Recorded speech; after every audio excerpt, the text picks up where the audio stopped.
Hello, everyone. This is your host, Philip Reiner. I wanted to welcome you to The Fourth Leg.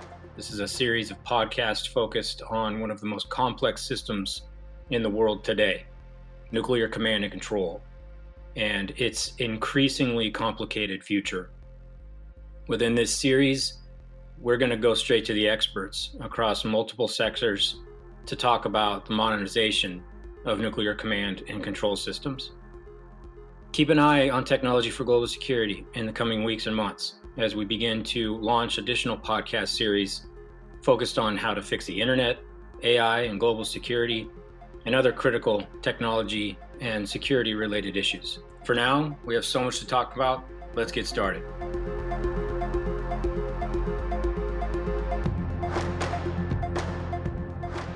For today's podcast, we are joined by our colleague Peter Hayes from the Nautilus Institute.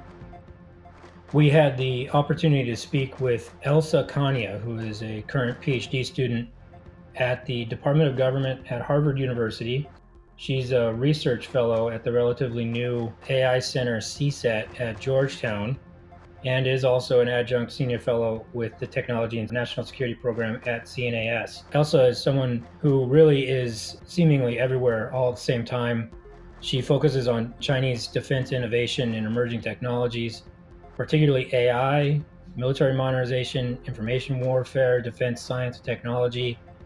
She's testified before the U.S.-China Economic and Security Review Commission on China in terms of Chinese advances in unmanned and autonomous systems. And again, honestly, she's prolific, and we're really glad to have the opportunity to speak with her today. So great to have you with us, Elsa. It's really fantastic to catch you in between travels and everything else that you've got going on. Welcome to the Fourth Leg podcast. Thank you. Glad to be here. What we've been trying to do with these is we like to kick things off just by asking our interviewees, if you will, kind of a little bit about your background and how you're coming to this. I think a lot of folks out there really do have a good sense of your research and the things that you focus on, the work that you produce. But how did you come around to thinking and being concerned with things like nuclear command and control? And we can kick it off with that.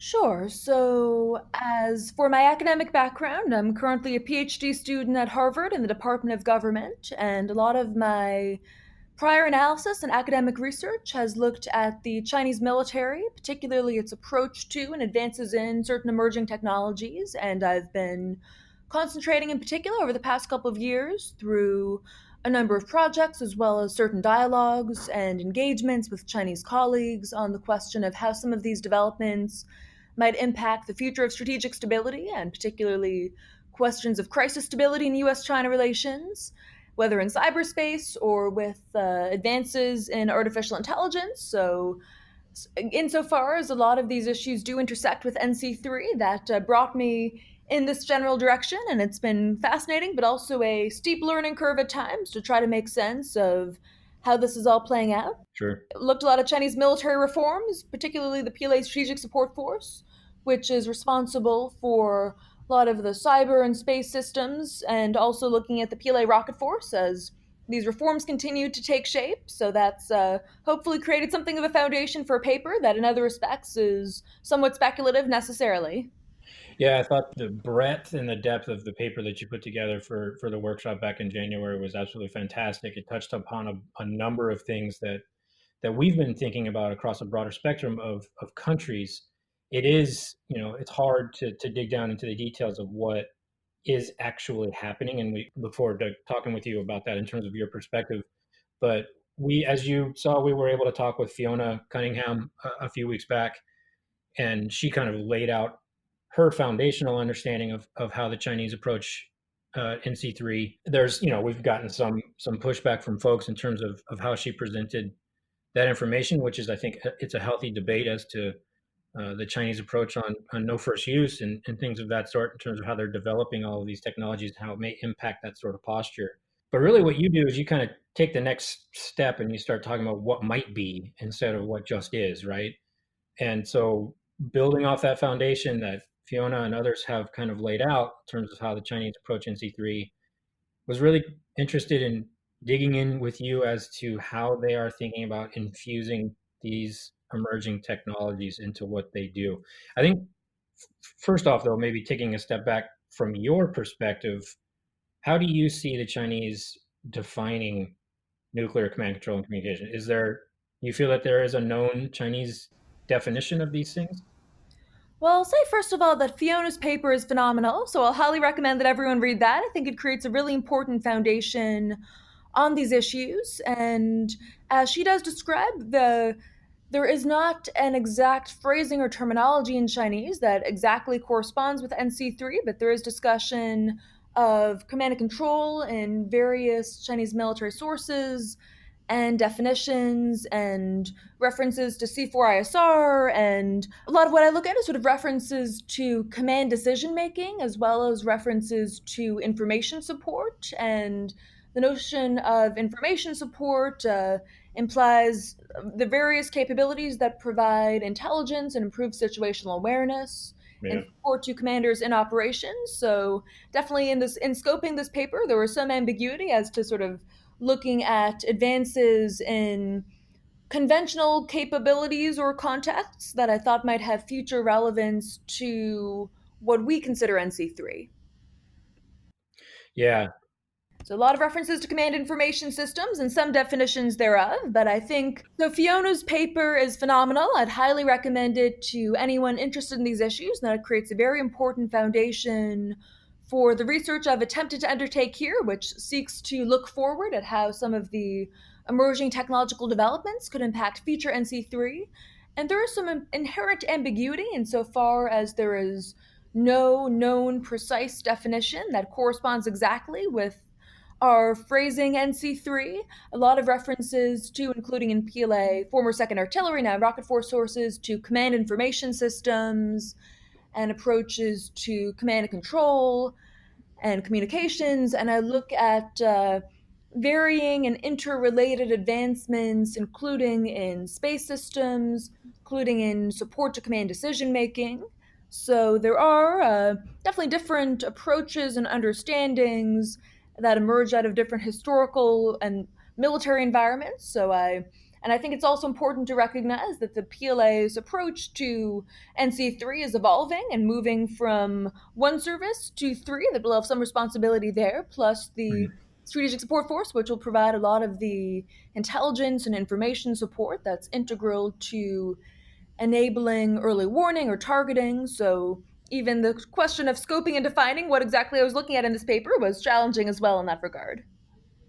Yeah, it's difficult from the outset to identify clear delineations or boundaries between NC3 and non-NC3 to begin with, right? But I think your paper actually does a very good job at starting to lay out some of the pieces that may, right? We're not quite sure yet, but they may have a direct import on NC3. I think some of the work that you've done, in addition to this, the paper that you submit for this workshop, it contributes to that thinking as well in terms of their thinking on command and control more broadly for conventional as well. So if we could, just to delve in a little bit more deeply into the technical pieces of this, right? So again, acknowledging throughout the paper that information on actual adoption into NC3 systems is relatively sparse, if you will. What's your sense of, and this is really, honestly, this is one of my biggest questions for you. What's your sense of whether or not they really do plan on integrating some of these emerging technologies into their nuclear command and control systems? And that obviously goes, going back to Fiona's discussions about how they think about delegation of authority and all of the rest of it, no first use. How do you see them, and what's their kind of their thought process on whether or not to integrate these things into decision making when it comes to nuclear command and control? What's your sense? So I think, as Fiona's paper and her research does illustrate quite well, there has traditionally been a preference and inclination to highly centralized command and control of these strategic capabilities.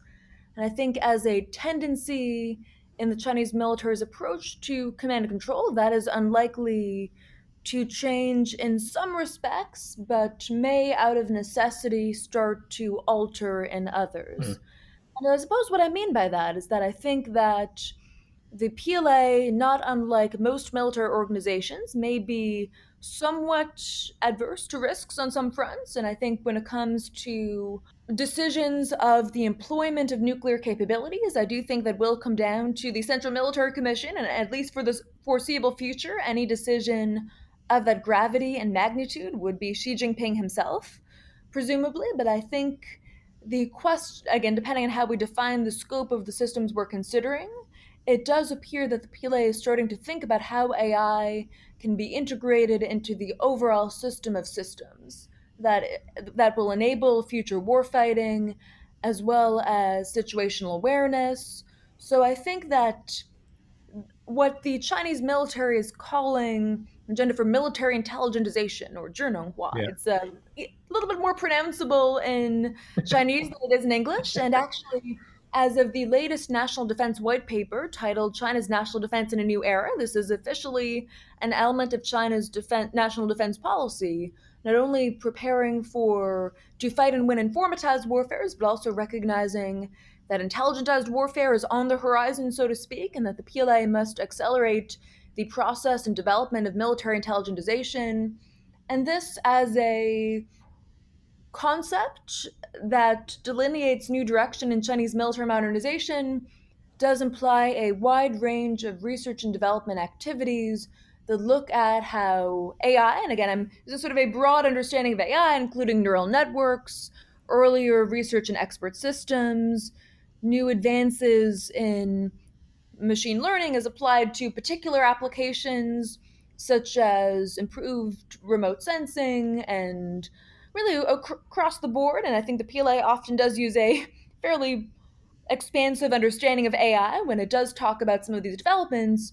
So I think there will be ways that this pursuit of intelligentization could have significant implications for how the Chinese military undertakes core missions and functions that are integral to its nuclear enterprise, including early warning, Mhm. situational awareness, targeting of advanced weapon systems, decision support or support to command decision making at the perhaps tactical, operational, and or strategic levels in different contexts. And I think that is not to say the Chinese military is likely in the near term to take humans entirely out of the loop and have killer robots armed with nuclear weapons on the loose, because the risks of such a scenario, I think, are at odds with the CCP's concerns with stability and controllability. Yeah. But at the same time, I've had conversations with Chinese military officers where we've raised these issues of how they think about the relationship between human and machine elements of command and control. And there seems to be,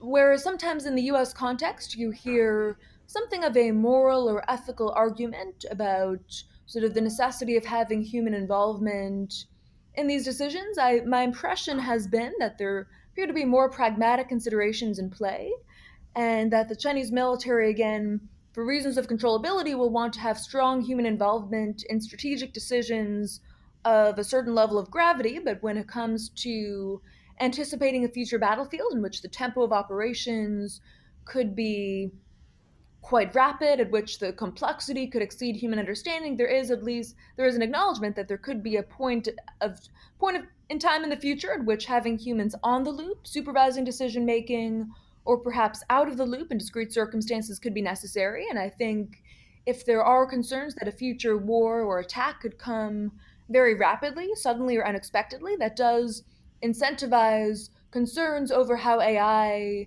again, broadly speaking, could factor into early warning, including improved application of techniques of machine learning to intelligence, to trying to assess an adversary's potential intentions, as well as in discrete functions like satellites enabled with AI notionally for processing on the edge of intelligence, which could accelerate the process of targeting. So I think there is an inherent ambiguity, and I think the Chinese military itself has yet to decide, and presumably its approach will evolve as these technologies mature. But I think there is an openness to thinking about how emerging technologies will factor in across a range of capabilities in the future, which is not quite an answer to your question, but at least frame the issue and how I see these trends evolving. Yeah, no, and I do think it's insightful, and I do very much applaud just the again the breadth of different elements of this that you've been able to take a look at to start to inform such a a set of insights. I think the real question for me comes down to,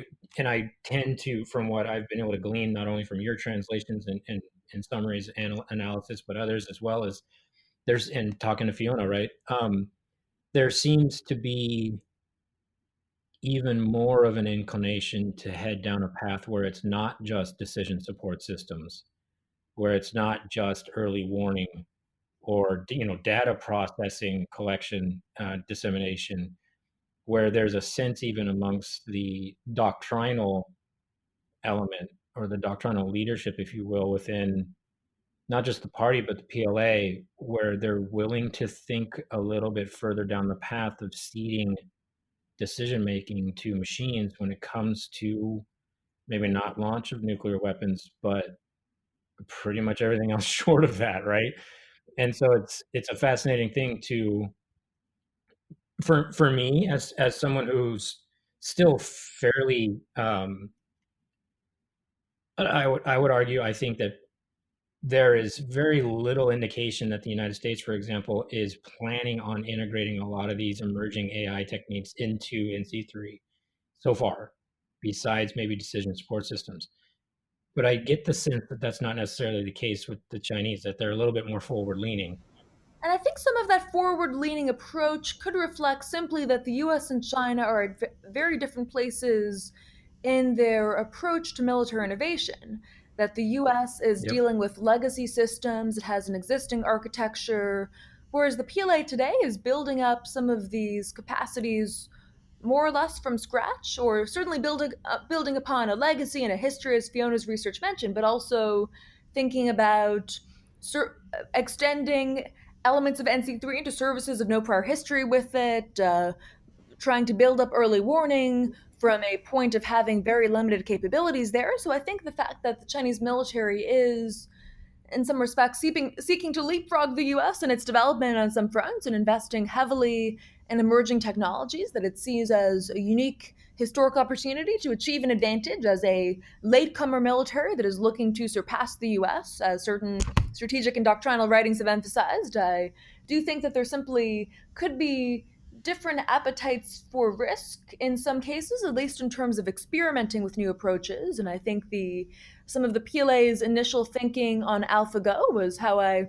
got started looking into these questions of the notion of intelligentized command decision making, because although this certainly Go is a far cry from the battlefield and it's far simpler than most war games, but it was taken by Chinese military leaders as an indication that AI could play a unique role in developing tactics and stratagems that were more complex or quite unique relative to those the human mind could comprehend. So the notion of what AlphaGo meant for the future of command and control, I think, was a early early influence and quite interesting dimension of how the Chinese military started to think at seemingly quite senior levels about what AI meant for the future of warfare and what sort of this notion of strategizing and command decision making as potentially enabled by a uniquely machine element. One of the references that's made in their official documents about the path that they're headed down in terms of command and control and integrating this field of AI capabilities into it. And there's this joint laboratory for intelligent command and control technologies. I'm assuming you've noted that as well. But I actually brought it up with some Chinese counterparts, and they laughed, where they basically said, "Yeah, there's nothing to it. It's just on paper. There's nothing really behind that."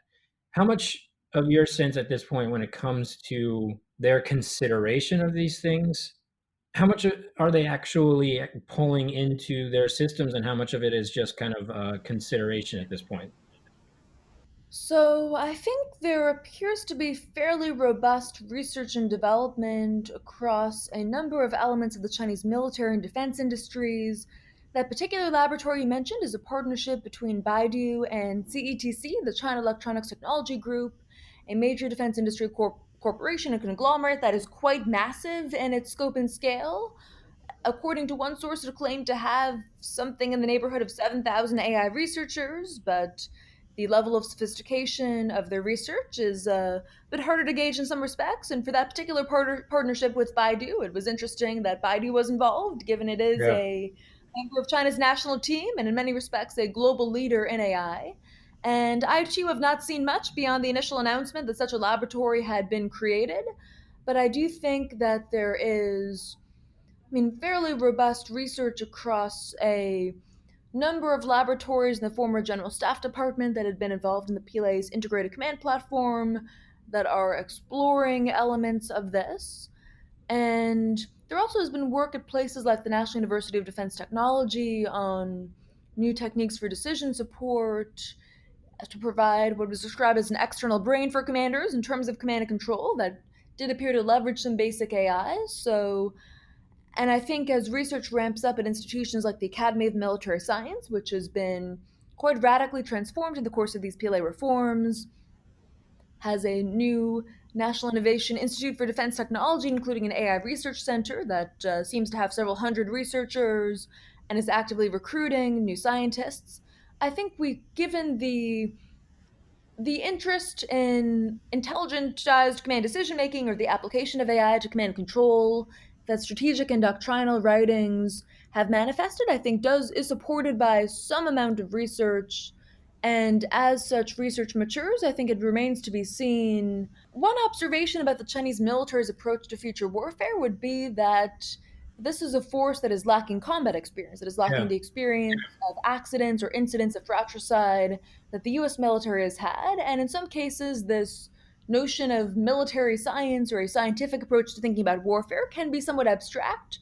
And sometimes these strategists who are writing these sorts of articles aren't those with actual command experience or experience in under more realistic conditions. So I think that there are reasons to be skeptical in some cases about some of the heated speculation and exuberance and thinking about the potential of AI in the battlefield, and I think there can be some amount of hype or perhaps overinflated expectations relative to the immaturity and brittleness of these technologies. And in dialogues with Chinese military counterparts, I've tried to emphasize those very issues that there are questions of safety and surety, issues of testing and verification that the PLA will eventually have to grapple with as it does continue to explore what does intelligentization mean beyond simply something Xi Jinping has urged the PLA to undertake and therefore it shall undertake?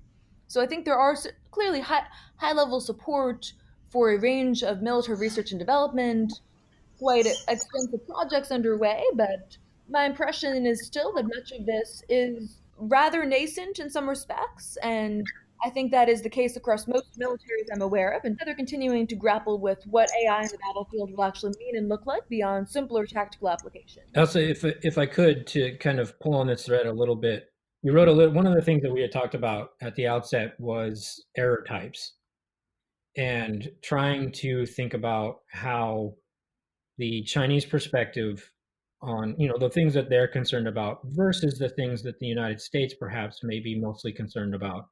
This idea of what Laura Solomon has written about, et cetera, in terms of an emphasis on false positives versus false negatives. You note that it may be difficult to ascertain in your paper how these inclinations may result in emergent complications when it comes to AI. But just wanted to kind of pull that thread with you a little bit, have you kind of walk through your thinking on that front in terms of how, with the Chinese building these systems with a particular emphasis on a certain type of data and looking for certain types of problems, and we're doing something rather different. How do those two things then begin to merge when a crisis begins to arise? How does that play out in early warning, decision support systems, et cetera? From your perspective, at least at this point, I know we're not far down that path, but I wanted to get your analysis on that front. Sure. So I worry greatly about the risks of misperception in US China relations, and I think that can be exacerbated by very different institutional environments, as well as differences in our strategic cultures and history, and often interpretations of the history of moments in US China relations.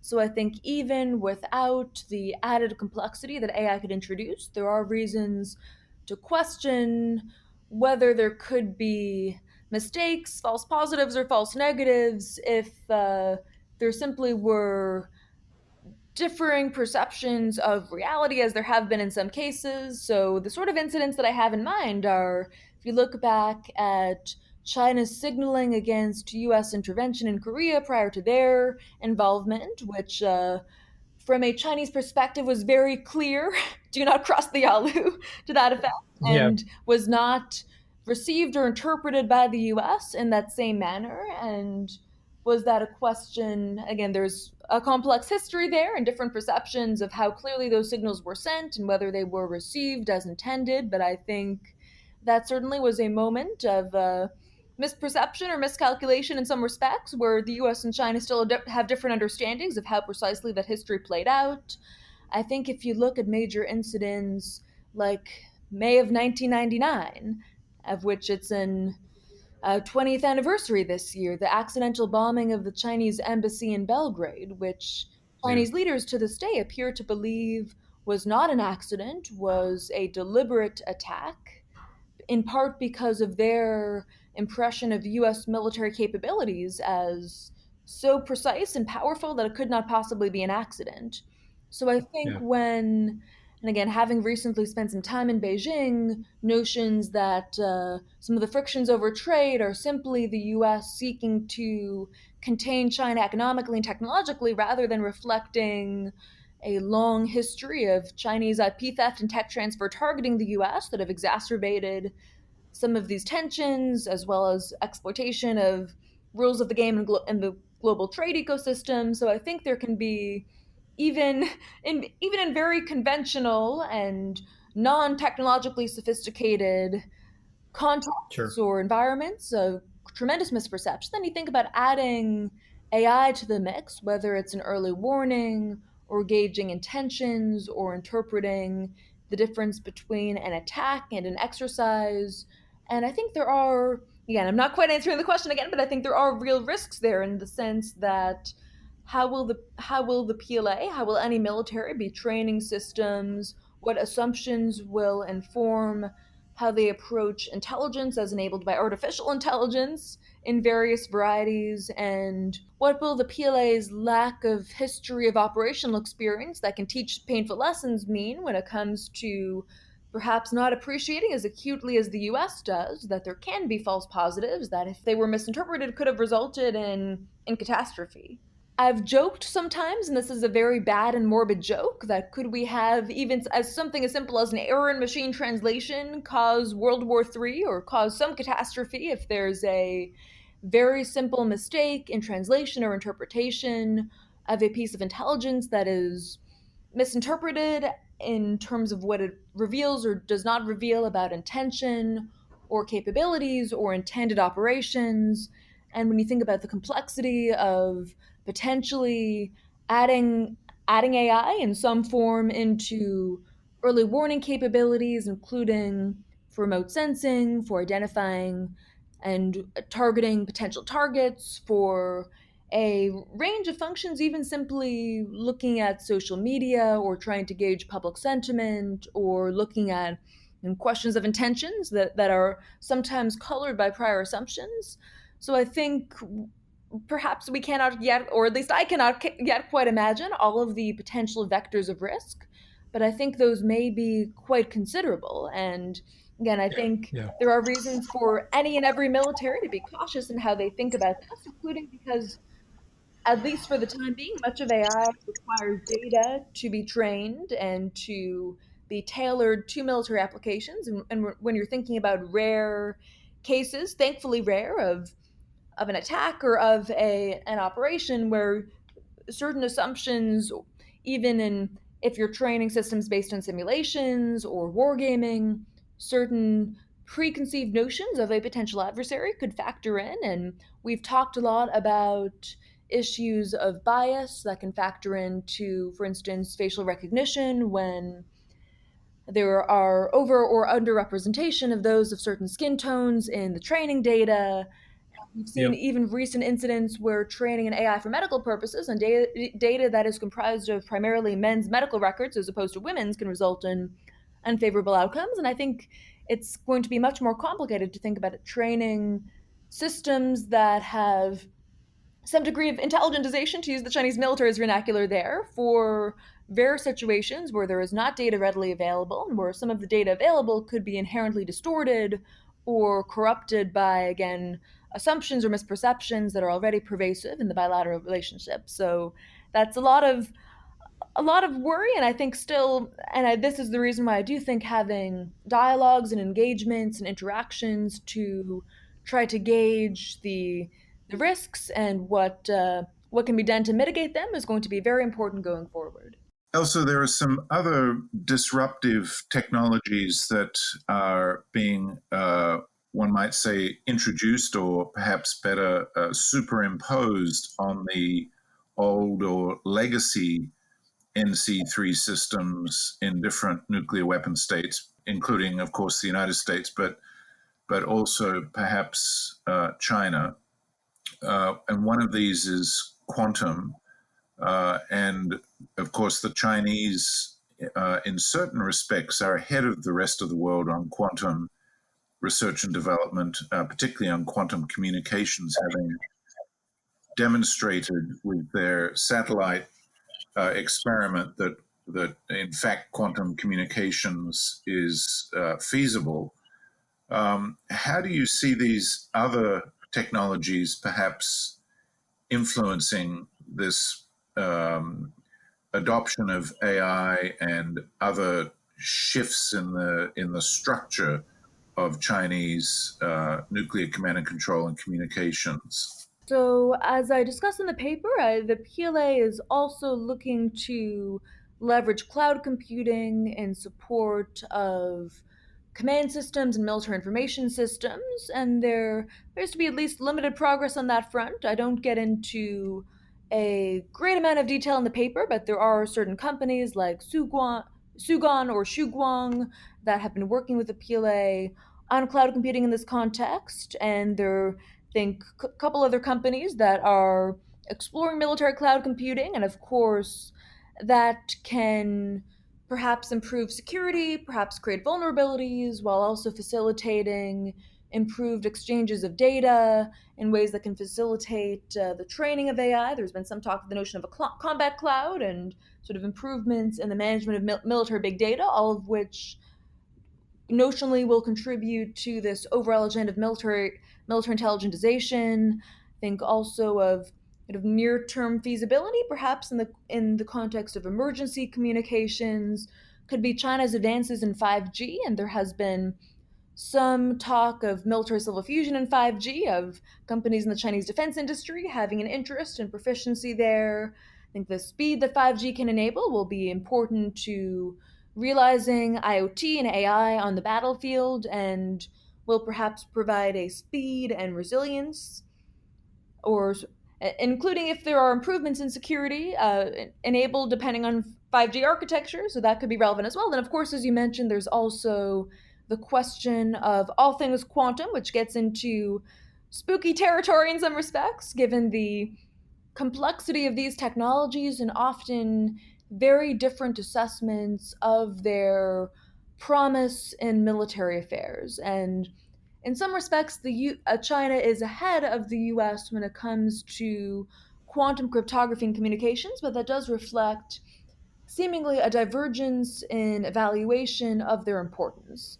So the US military, in certain cases, has sort of looked at quantum cryptography and come to the conclusion that you're strengthening the strongest point in a network, which is usually the cryptography to begin with, and there are better ways to improve cybersecurity, whereas China, post Snowden incident, appears to have developed great enthusiasm and considerable investments in quantum cryptography and communications through some of this national infrastructure or backbone network that uses quantum key distribution and is sort of across a range of local area networks, and more of a this backbone that's again varying assessments of how secure these sorts of systems truly are, and promises of perfect and hackable and crackable security I think should be taken with a level of skepticism, but there is a possibility that the introduction of this new quantum communications infrastructure could be significant. And of course, given that quantum science and technology as a discipline is fairly diverse, there could be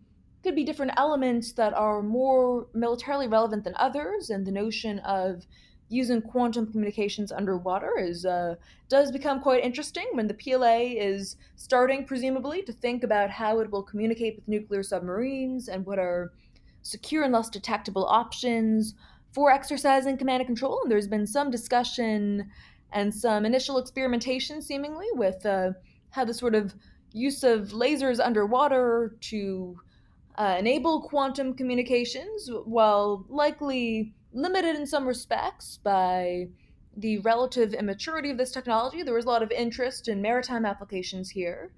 And yeah, so I think the potential for security and stealthy or less detectable communications is going to be quite fascinating there. But I think, at least my impression so far, and I will caveat, I'm not a quantum physicist, absolutely not. But my impression has been that there is continues to be a question of, if the top priority for use in NC3 is survivability and reliability, a technology that is as nascent in some respects, so some of these techniques involving quantum cryptography or communications, whether in free air or underwater, may be a promising alternative to explore, but aren't certainly no single one of these emerging technologies will be the be all end all in this context, but all appear to be directions that China could be exploring and could factor into this overall system of systems and this overall architecture. So it does appear to be far from military applications that are mature in some respects, but certainly the subject of active research and development, and meriting consideration. Then of course there is the likely longer term question of quantum computing, which at a certain point will be capable of cracking most classical forms of cryptography, or at least those that rely upon factoring large numbers, which quantum computers based on Shor's algorithm will be able to do much more easily. And I think that does raise a question about, if, and this is still quite a big if China does emerge at the forefront of what's often called a race, but is actually more of a marathon to develop quantum computing, and if that does provide an alternative to target potential adversaries, military systems, either decrypting historical data that has been collected and perhaps stored, or targeting legacy systems that still use forms of cryptography that are vulnerable to decryption by a quantum computer. That does present a risk in terms of intelligence and in terms of cybersecurity. And I think the solutions there, from the perspective of security and resilience, would be to move towards new techniques for quantum proof cryptography, which can involve a number of algorithms, some of which are not quantum themselves, but techniques that are more resistant to decryption in that manner by a quantum computer. And then there's also simply the question of the asymmetry between American and Chinese cybersecurity and information technology architectures, where we do, particularly for certain military systems, appear to have quite a few more legacy systems that could be vulnerable, and whereas China does have the chance to build some of this from scratch and could, if they get it right, be more secure in some respects across the board. So, Elsa, we've got, how can I put it, so many ifs. You know, China might do so many things. There's so much disruptive technology in play, not only in China, but in the systems of its current or potential adversaries, which aren't, of course, just the United States. China is surrounded by nuclear weapon states and has to take all of them into account. In a sense, we're in a guessing game where we're shadow boxing perceptions, and no one can afford to test these systems in a real world nuclear war. And we don't want them to learn on the job, so as to speak. We don't want them to be learning in the course of surviving a nuclear crisis, like the Cuban Missile Crisis might be repeated in the Taiwan Strait. So it seems to me much of this technological change really increases uncertainty while potentially reducing time to respond, which increases the pressure to go first, all of which may make everyone more cautious, which perhaps is the deterrence outcome, at least hopefully is the deterrence or cautionary outcome. At the same time, we know China's playing the long game. I mean, they're planning at the moment to build a lunar base on the far side of the moon. They've positioned a relay communication satellite at the L3 Lagrange point already, We haven't, as far as I know, even begun to think about doing that. Um, and there's no doubt parallels in their nuclear command and control communication system. They're in no hurry, but I'm sure they want to build out resilience to make their nuclear weapons force as long run as central in their Earth strategy as they are in their current long run space strategy. Now, you emphasized earlier the imperative of maintaining the central control of the Communist Party. So the question is how they keep their hand on the tiller of nuclear forces in an ocean of turbulent transformation on all fronts in which they find themselves. And we know that the Russians and the Americans and the British all have what are called last resort practices. In the past, we and the Brits, at least, have pre delegated authority to submarine commanders. We know that the UK Prime Minister writes a letter of last resort to the commanding officer of their deployed submarines if suddenly they're annihilated in a nuclear war. Do we know anything, or can we speculate about what a Chinese last resort system or procedure might look like? Is such a system even conceivable in their cultural and organizational practice? That is a great question, and I don't have a good answer. I would defer to others who've looked more at historical antecedents that could shine some light on this. But I suppose I would say that so you'd mentioned the overall uncertainty, and that is something that concerns me greatly. And there has been a lot of talk of the risks of an AI arms race.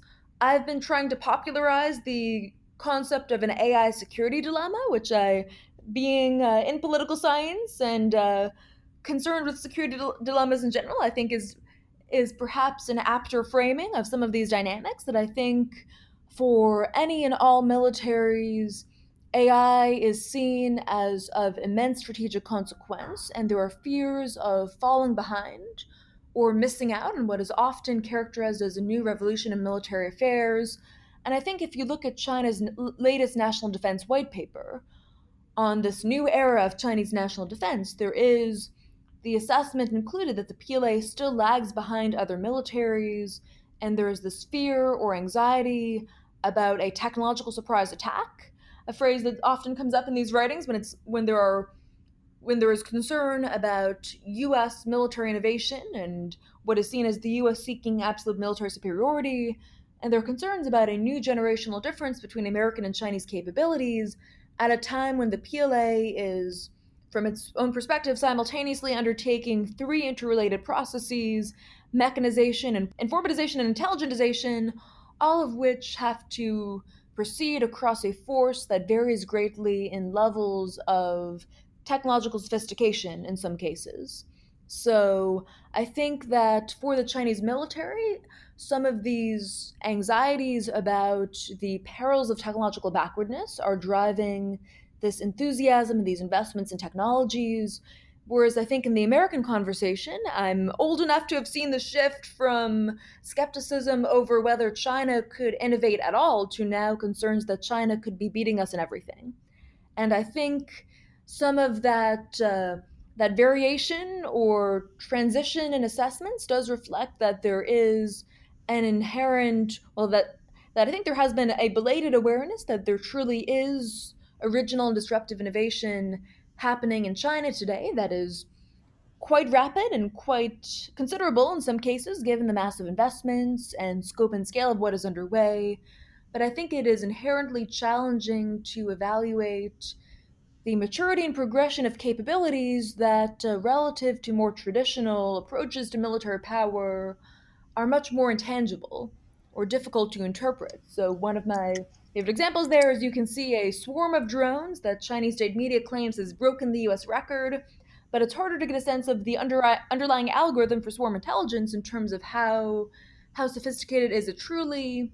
As Laura Salmon's excellent research has demonstrated, there's a lot of research on how you could integrate neural networks into hypersonics, and some of that does appear to be maturing against the backdrop of this overall advancement in Chinese hypersonic capabilities. But if you're looking at a particular missile or weapon system, it's harder to tell, at least based on what is observable, just how autonomous it truly is or what the mechanisms for command and control would be.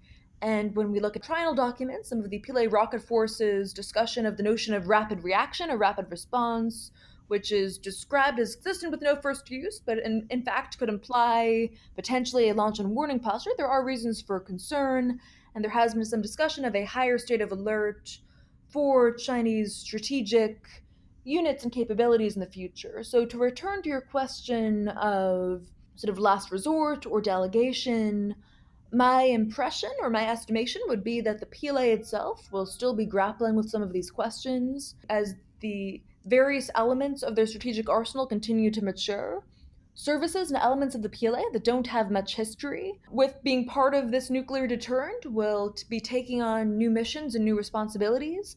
The PLA Air Force and PLA Navy are now newly strategic services in that sense, with the potential for a strategic bomber and this improving fleet of SSBNs that may take on a more significant role as a sea-based deterrent in the future. And presumably, these are questions that the PLA Air Force and Navy leadership, as well as the PLA Rocket Force, will be working out in the months and years to come, including because so far the PLA Rocket Force has had an absolute monopoly on nuclear capabilities.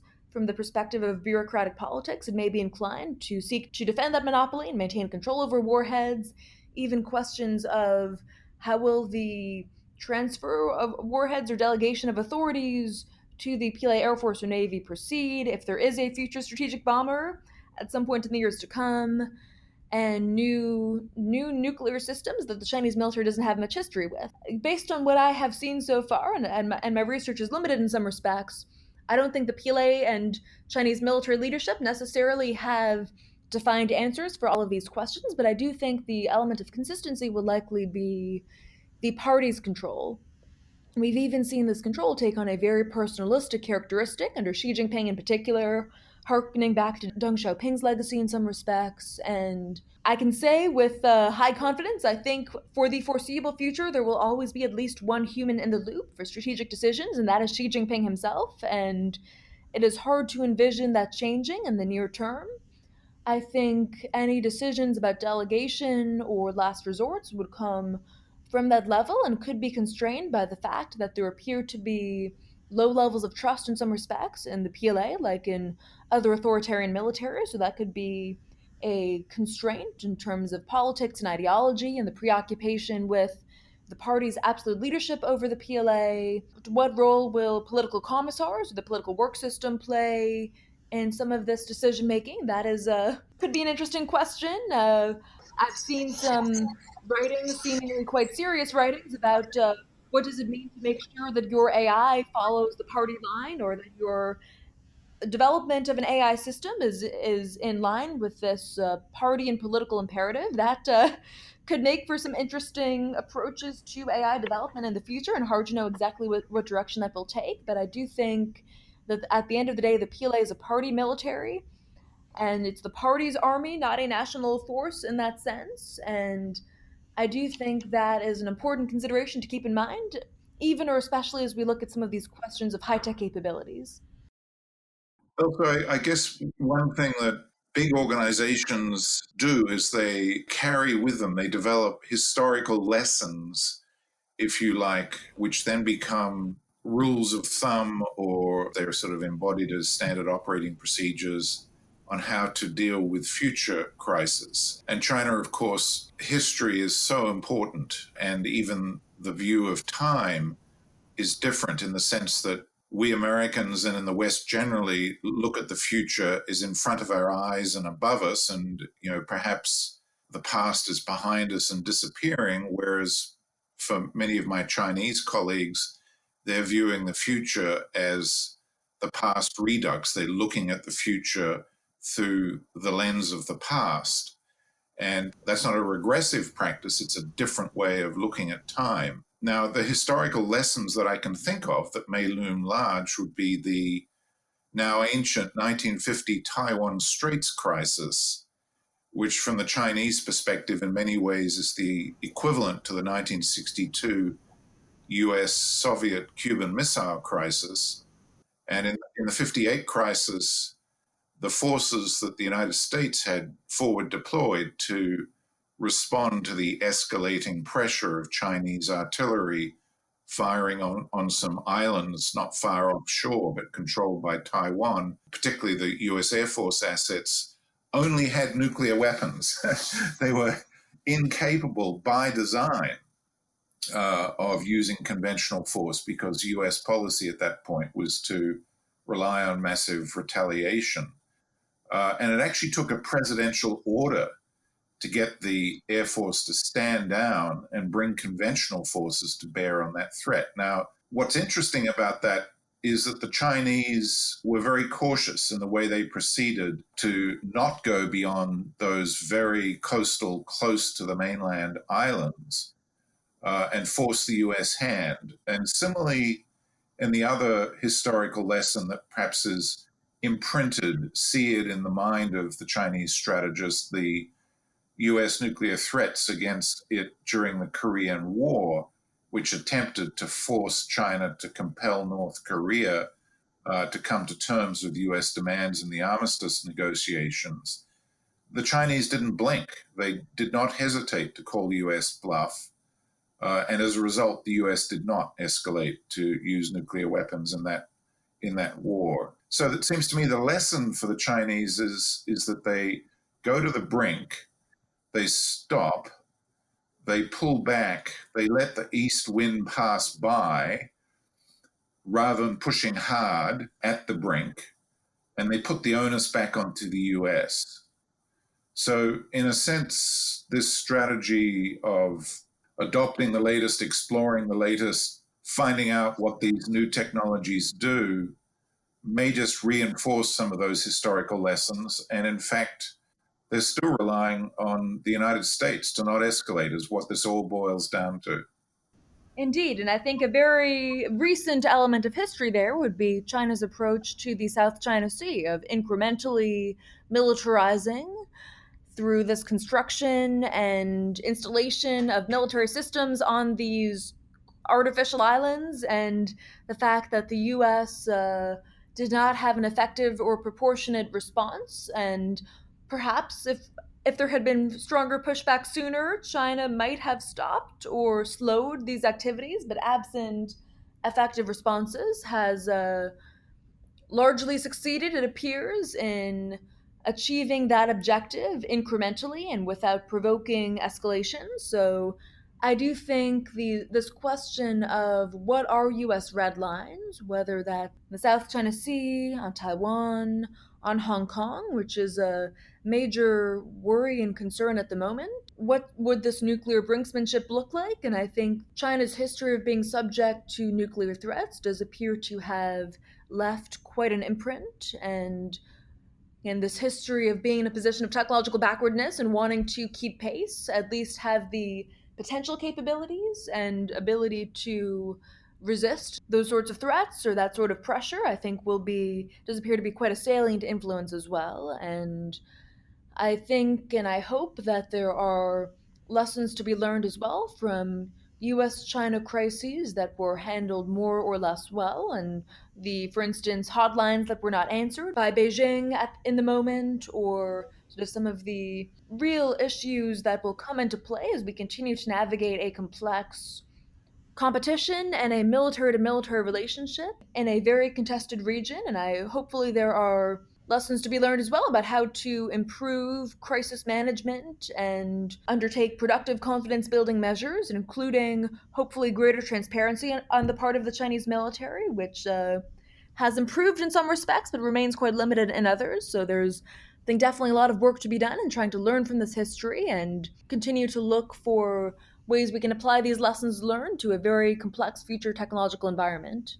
Very speculative question, but it comes up from the concept of entanglement. Now, at the conference, James Acton put forward the concept that conventional and nuclear communication systems are entangled, so deeply entangled, it actually is very difficult in very conceivable circumstances to not have conventional military operations mess with the adversary's nuclear command and control communication systems. And also, there may be difficulties in managing the flow of traffic in your own system if you fuse the two or hybridize the system so that nuclear and conventional messaging is sharing the same channels and circuitry. Questions of priority, bandwidth, and all the rest come up. There is also some evidence that the US military actually rely on Chinese communication satellites for DoD communications with its conventional forces. And there's also evidence the Chinese military rely on global positioning system satellites for guidance of some of their own weapon systems. And we know that there is an idea being explored at various levels in the United States of using commercial satellite communications as a unstoppable way to get US nuclear strike orders and other related communications out to the edge and back, because it would be so difficult to disable that global network. An adversary would find it very difficult to shut that down. So, there is some exploration of that this side. I guess my question is, are these systems potentially becoming so entangled, not just nuclear conventional, but even between the nuclear weapon state's own force structure, that in the future it may be very difficult for one state to do something radically unilateral without self-disabling itself by virtue of this technological interdependence? Within the Chinese military, the PLA Rocket Force as a service does have this dual mission of nuclear deterrence and conventional warfighting. And at least based on the current understanding, including Fiona's excellent research on this, it does appear that there is some entanglement at the level of bases that may have shared infrastructure for command and communications, but separation between nuclear and conventional weapons at the brigade level or low for units at lower echelons, even when certain weapon systems under development may be dual purpose or dual capable. And as the Chinese military moves to mobile missiles, the question of differentiation from the perspective of potential targeting will become more questionable as well. So I do think there are real reasons for concern about how this sort of entanglement could impact incentives or exacerbate the risks of misperception in a crisis or conflict scenario. Yeah, I think this again gets back to the question of, are there ways to ensure that there is some level of resilience and deconfliction and sort of awareness of red lines and potential vulnerabilities that could trigger a response that's unexpected. And I think James Acton's research has been phenomenal in highlighting these risks and the extent to which this does extend and could influence dynamics between the US, China, Russia, and other major nuclear powers in the space. And it does get into tricky territory as to what are those adverse incentives or what are the potential options for resolving this and making sure that the incentives and ecosystem is such to lessen the risks of scenarios that could undermine strategic stability. Yeah, and I think it's something that has routinely come up in the conversations that we've both had at the workshop, but then through these series of paper releases and podcasts where it's a fascinating thing that NC3 might actually serve as some sort of diplomatic jumping off point. That being said, I mean, it did during the Cold War between the United States and the Soviet Union. It was an area where, amongst a lot of disagreement, we could find some agreement and not target one another's NC3. It's interesting also because you allude to this a bit in your paper. As you begin to introduce some of these more quote unquote disruptive technologies, right? There's a lot of vulnerabilities that come along with it too.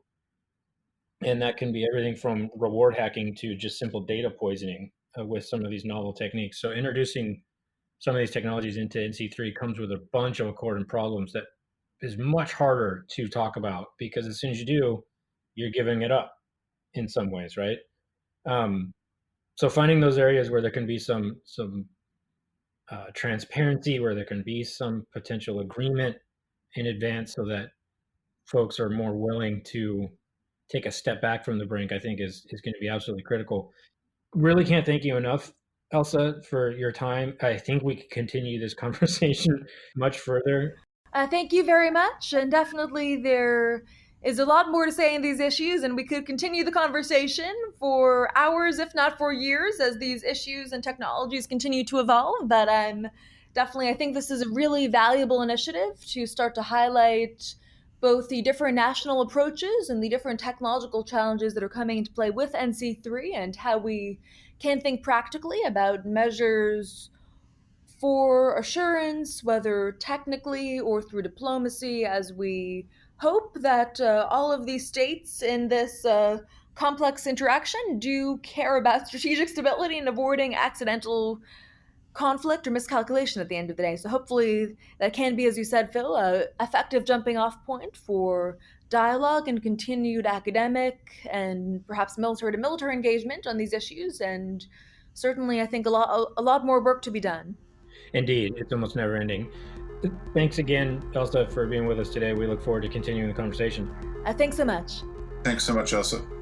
As always, thanks again to our listeners for joining us today. We'll be back next week with a new episode of this podcast, The Fourth Leg, and we'll be speaking with Rear Admiral John Gower about the British nuclear weapon command and control and communications system and how it supports the single UK mission of SSBN strategic nuclear deterrence in ostensibly in all foreseeable circumstances.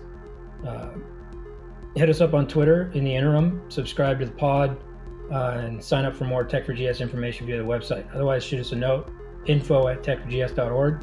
Until then, thanks to everybody for listening. We look forward to hearing from you.